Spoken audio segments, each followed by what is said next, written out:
Assalomu alaykum. Men Gulchehra Abdumalikova.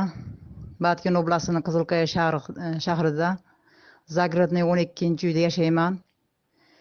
Meni 2-may kuni soat 5:50 chemasida doroza darangladi. Shunda men kim u deb bolamni chiqardim, kichkina bolamni.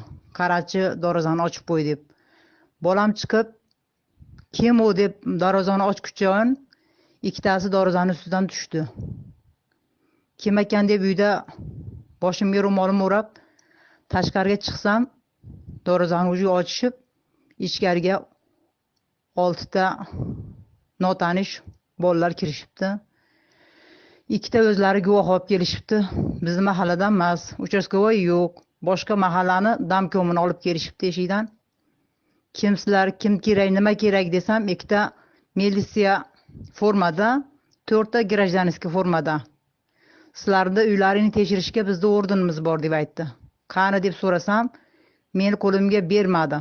O'zlarini qo'lida turib, o'zlari o'qib berishdi. Men tekshirtirishga qo'ymadim.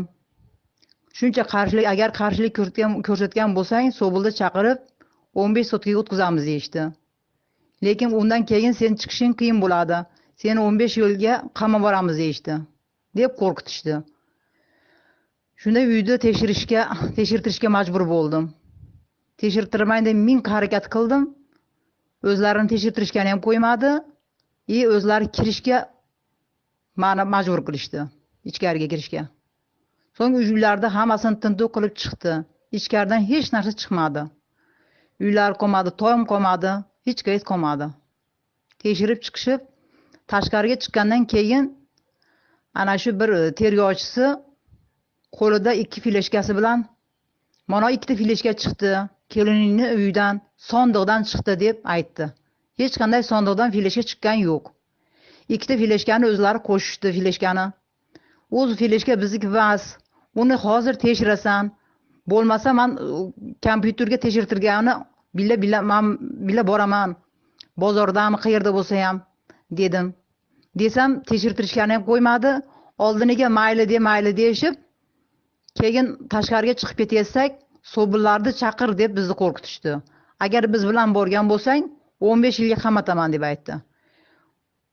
Tashqariga chiqib, ko'chaga chiqqandan keyin ular qochishdi. Ikkitasi militsiya formadagi boshqa yo'ldan, 4tasi grajdanskiy formadagilar boshqa nimadan, o'sha ko'chadan 2 tomonga ayrilgan ko'chada bir tomonga kirib ketishdi. Kirib ketgan joyda men ularni to'xtatishga majbur qildim. To'xta dedim. Bu fleshkani o'zing qo'yding, o'zingni fleshkang.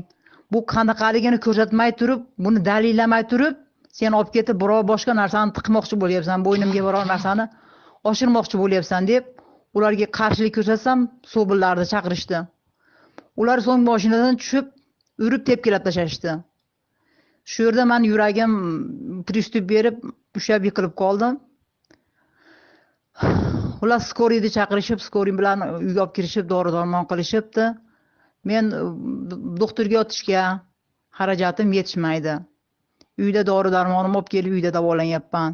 Lekin hozirgi kunda yuragim pristup berib, qo'llarim uyushib, sog'lig'im yaxshi bo'lmayapti.